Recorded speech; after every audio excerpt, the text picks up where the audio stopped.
Well, Claude, when you talked about different coaches, uh, you had a lot of good things to say about Herb Brooks. Yeah. And I wonder if you could speak to that and the team and what you got out of that. Because I remember in Father Bauer, Herb was sitting with me up above when Dave was running a practice. And he was ecstatic with what was happening. He couldn't believe all these hockey players were centralized to develop under good coaching. Yeah. Um, so a little bit on Herb, and it was New Jersey, was it? Or you go ahead. Yeah. So you're talking about him being at Father Bar. We had like Kinger sometime would ask me to and a couple of other guys to come back earlier to Calgary just to be part of the pre tryouts, pre camp to select some players. And I remember Herb Brooks was there with Lou Nanny, and I think Lou Nanny was there. And then Pat Quinn and and Brian Burke came from Vancouver as well. So they I went to lunch with Pat Quinn and Brian Burke, and they were really interested in me and stuff like that, and they kind of wanted to sign me. And Lou Nanny and Herb, like they were really interested, and Herb, I guess, really liked me, and we were going back and forth with them and Winnipeg and John Ferguson and stuff like that, and then, like I told you, like Pat Quinn flew me to Vancouver, wine and dine, and I love it. Sunny, it's beautiful, and so I signed there. But the mistake I made, I know when I told Lou that Nanny that I was going to Vancouver, he got quiet, and I felt like they really really wanted me. And then looking back, that was I should have gone to the place that they had a coach. Uh, the Canucks had no coach yet. They finally hired a coach, and when I got there, the coach didn't like me and never got going in Vancouver.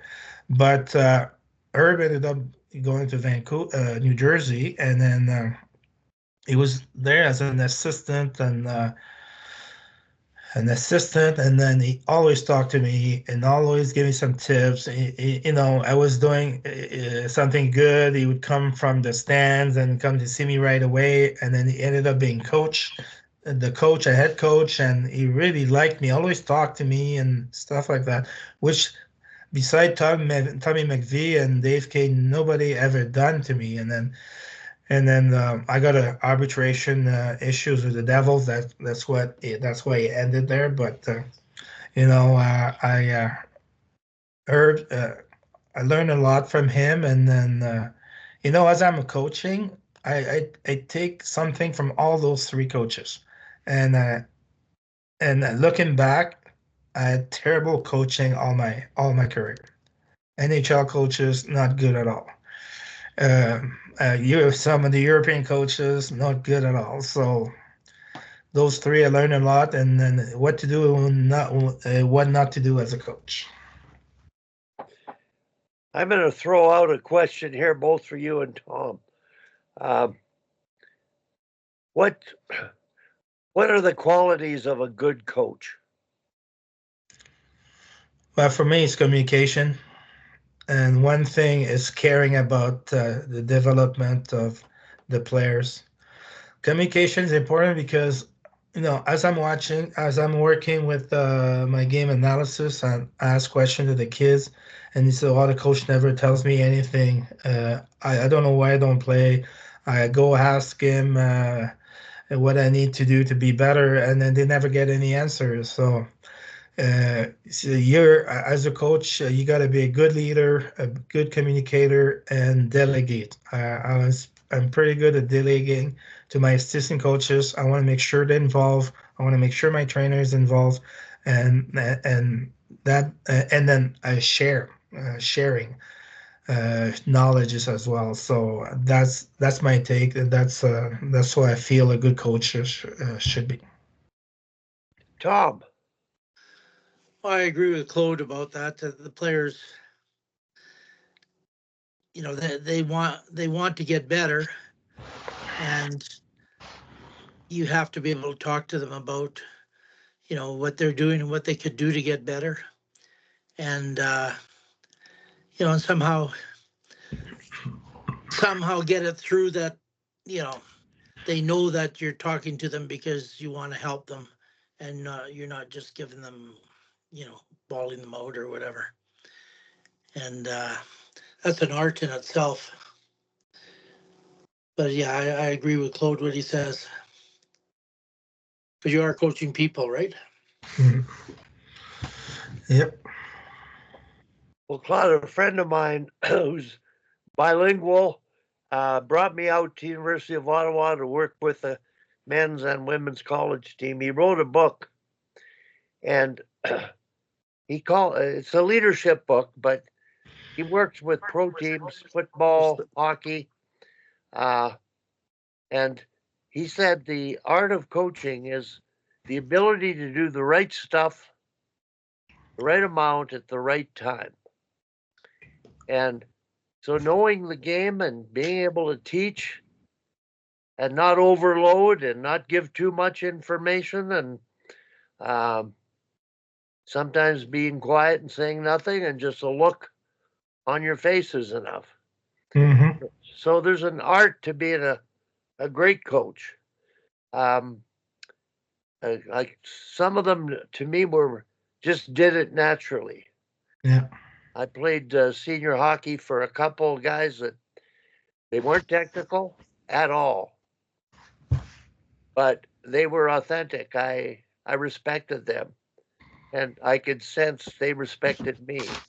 And you might say, well, they cared, and they did. They were just, they weren't geniuses about the game and technically off the charts with information. I've enjoyed playing for them, but my best experience growing up when I left college, play with the senior Quakers. 5 of us left the college team, and we went to play in a league against the U.S. national team and the Canadian national team, Hmm. Calgary, Edmonton, and Drumheller. And the old pros and the coach, the pros coached on the bench. They were calling the game. I just sat there, my eyes lit up, my ears were wide open. But playing college hockey, I never had that understanding of the game that these guys had on the bench. So I learned more from the players than I did from the coaches. And the coach let us play, and we did very, very well. So, can you talk to that as a player? How much has players helped you compared to coaches, You teammates, mean you mean players? guys that you were on the bench with, and on the ice with, off the ice with? You could confide in and that you listen to more than others. Uh, First, when Mario played Junior, I watched him like a hawk. I learned so much for that kid, even though he was 15, 16. Some of the stuff he did that I ended up doing in my career, just watching him play. When I was with Jersey, I was sitting in the practice practice rink with. I was between Peter Stashny and Slava Fetisov. And like I said, the first half of the season, I was playing with Peter Stashny. Oh my God, the discipline and everything. I learned so much from him. But before that, when I was in Quebec City, we were at the gym where I was working out. The three Stashny brothers were working out in that same gym. And the two other brothers went to Europe, and we still got a month to train, and then we had a specific training.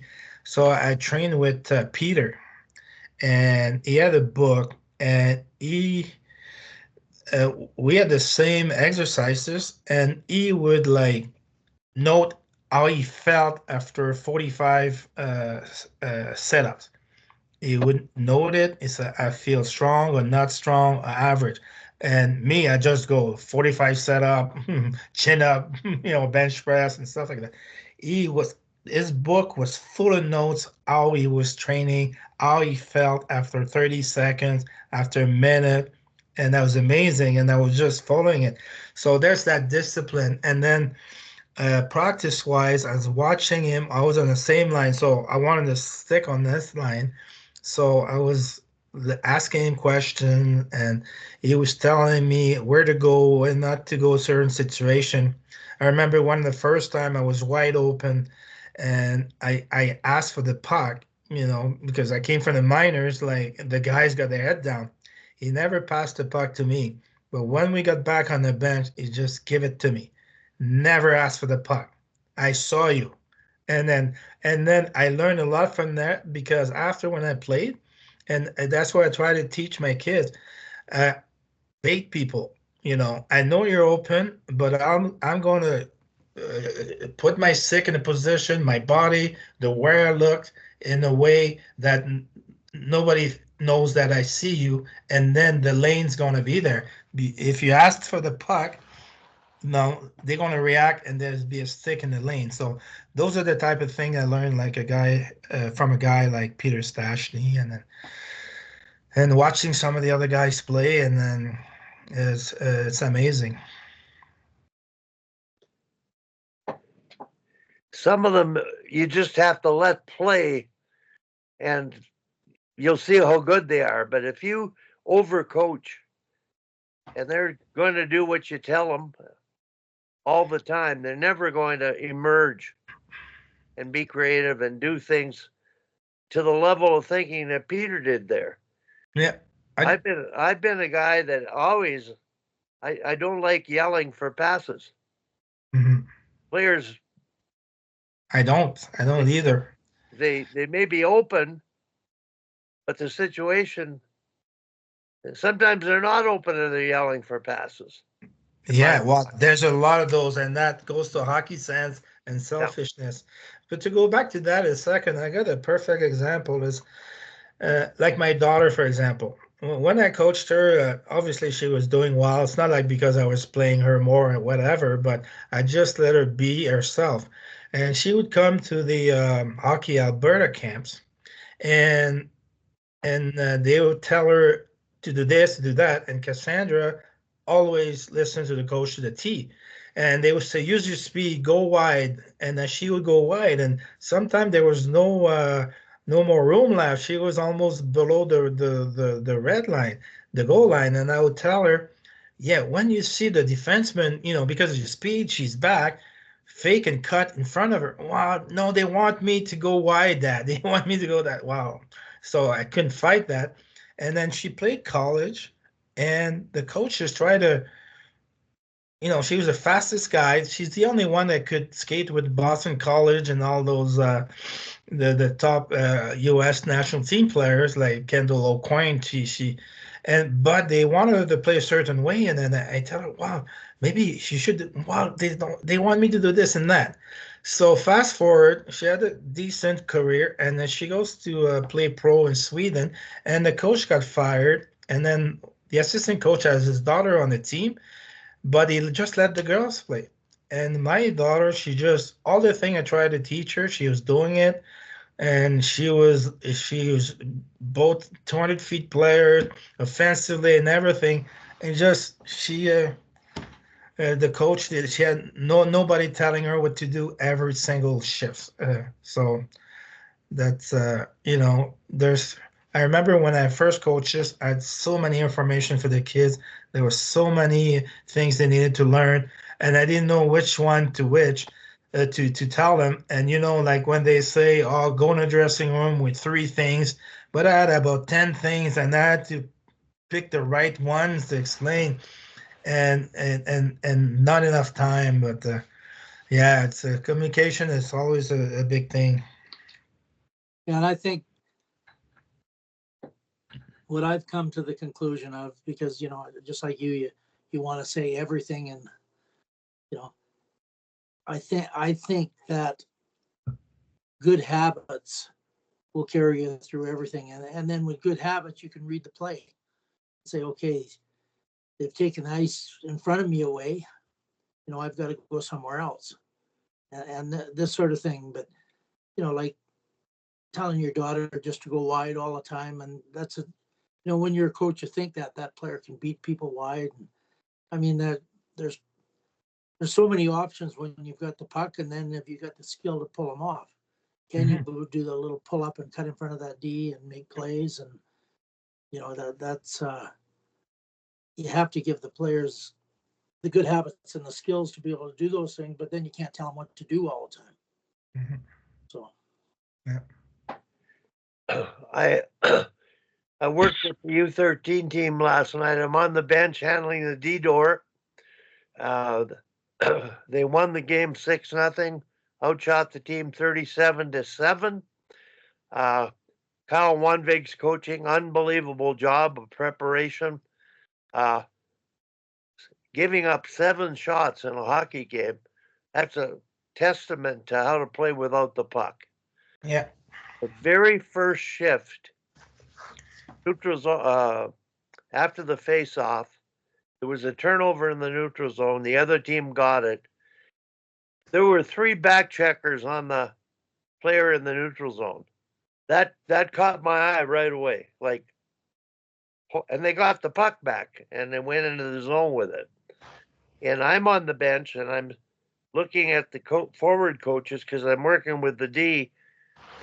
I'm saying, I'm going to play the game out loud on the bench and say, that's the back check we want. But they did it all game because Kyle's coached it all year. And they're playing so hard without the puck. And Kyle's learning now to play with the puck. And he actually made a joke in the dressing room about me wanting him to pass more. He's going to win, he could win the league playing not a possession game as much as a dump-in game. But he's got a lot of talent out there, and I'm just trying to get teams that are playing a dump-in game to play more possession. Teams that play possession, don't be afraid to dump in and pressure and skating harder. There's a balance. You look at your talent, and you've got to sort of complement the talent you've got to play the best game they can. And I think good coaches are figuring that out as they let the players sort of evolve, discover who they are, give them boundaries, a little bit of structure, and let them play within the structure. I think we grew up, Claude, we were taught to jump and chase, drive skate, not take the ice they give you in the middle. And so players were taught not to think. They were told what to do. They'll figure things out if we let them, and they'll learn to play if we let them. But that art of coaching, how much you're going to tell them, and what are you going to tell them, when are you going to tell them, so you don't interfere with their thinking. Yes. They make decisions, not you on the bench. And so that's why you need to be well structured and in all type of situation, cover all the bases, and this is the structure. And then from that, everybody knows the structure. So from that structure, be creative, do your thing, be yourself, and that's the because if you don't have the right structure and you let them go as well, they might figure it out. But we've been talking to hockey sans and coaching and stuff like that. So they confuse their teammate and stuff like that. But the way I see it, the way I do it, this is a structure, and then play within that structure.